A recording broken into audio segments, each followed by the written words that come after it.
নির্বাচন নিয়ে কোনো শঙ্কা নেই, এবার রোল মডেলের ভোট করতে চায় অন্তর্বর্তী সরকার। সচিবালয়ে কোর কমিটির বৈঠক শেষে এসব কথা বলেন স্বরাষ্ট্র উপদেষ্টা জাহাঙ্গীর আলম চৌধুরী।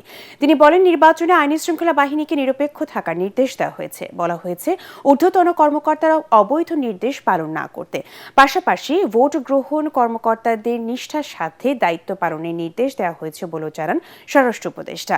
কোনো রাজনৈতিক দলের প্রার্থীর পক্ষ নিলে কঠোর ব্যবস্থা নেওয়ার হুঁশিয়ারি দেন। আইন শৃঙ্খলা বাহিনীকে তারা যেন কখনো কোনো বেআইনি আদেশ, কোনো স্বার্থন্বেষীর এজেন্ডা বা কোনো পক্ষপাতমূলক কর্মকাণ্ডে অংশ না নেয়।